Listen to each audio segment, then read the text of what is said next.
ನಮಸ್ಕಾರ ಕರ್ನಾಟಕ, ನಾನು ನಿಮ್ಮ ಪ್ರೀತಿಯ ಮಿಸ್ಟರ್ ಕಂಟಿ. ಇವತ್ತೇನೆಂದರೆ ನಮ್ಮ ಹುಡುಗಂದು ಮದುವೆ ಇತ್ತು.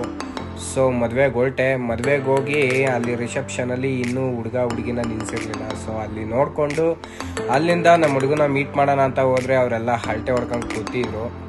ಸೊ ಅಲ್ಲಿಂದ ಅವ್ರನ್ನೆಲ್ಲರನ್ನೂ ಮಾತಾಡಿಸ್ಕೊಂಡು ಅವರೆಲ್ಲರನ್ನೂ ನೋಡಿಕೊಂಡು ಅಲ್ಲಿಂದ ಸ್ಟೇಜ್ ಹತ್ರ ಬಂದರೆ ಈ ಚಿಂಟಾರಿಗಳೆಲ್ಲ ಸೇರಿಕೊಂಡು ಡ್ಯಾನ್ಸ್ ಆಡ್ತಿದ್ರು. ಅದನ್ನ ನೋಡ್ಕೊಂಡು ಮತ್ತೆ ನಾವೆಲ್ಲ ಫ್ರೆಂಡ್ಸ್ ಎಲ್ಲ ಕುತ್ಕೊಂಡು ಅಳಟೆ ಹೊಡಿತಾ ಇದ್ದೋ. ಅಲ್ಲಿಂದ ಮತ್ತೆ ಅಳಟೆ ಎಲ್ಲ ಹೊಡ್ಕೊಂಡು ಫೈನಲಿ ನಾವಿನ್ನೂ ಊಟ ಮಾಡಿರಲಿಲ್ಲ. ಊಟ ಮಾಡೋಣ ಅಂತ ಗಂಡು ಹೆಣ್ಣು ಜೊತೆ ಹೋದ್ವಿ. ಸೊ ಅದೆಲ್ಲ ಮುಗಿಸ್ಕೊಂಡು ಬೆಳಗ್ಗೆ ಎದ್ದು ನಮ್ಮ ಹುಡುಗಂದು ಕಾಲು ತೊಳೆಯೋ ಶಾಸ್ತ್ರ ಇತ್ತು. ಸೊ ಕಾಲು ತೊಳೆಯೋ ಶಾಸ್ತ್ರಕ್ಕೆ ಹೋಗಿ ತಾವೊಂದು ವಿಡಿಯೋ ಎಲ್ಲ ಮಾಡಿಕೊಂಡು ನಮ್ಮ ಹುಡುಗ ಕಾಲು ತೊಳೆಯೋದ್ರೆ ಸಾವ್ತಾ ಇಲ್ಲ. ಸೊ ಅದೆಲ್ಲ ಮುಗಿಸ್ಕೊಂಡು ಫೈನಲಿ ತಾಳಿ ಕಟ್ಟೋ ಸಮಯ ಬಂತು. ಸೊ ತಾಳಿ ಕಟ್ಟಕ್ಕೆ ಹಾಗೆ ಬಿಟ್ಟ ನಮ್ಮ ಹುಡುಗ ತಾಳಿ ಕಟ್ಟಾಯಿತು.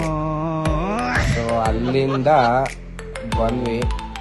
ಫೈನಲಿ ನಮ್ಮ ಹುಡುಗಂಗೆ ಊಟ ಮಾಡಪ್ಪ ಅಂತೇಳಿ ಆ ಹುಡುಗಿಗೆ ಊಟ ತಿನ್ನಿಸು ಅಂದರೆ ನಮ್ಮ ಹುಡುಗ ಹಾ ಅಂತ ಬಾಯಿ ತರಿತಿದ್ದ.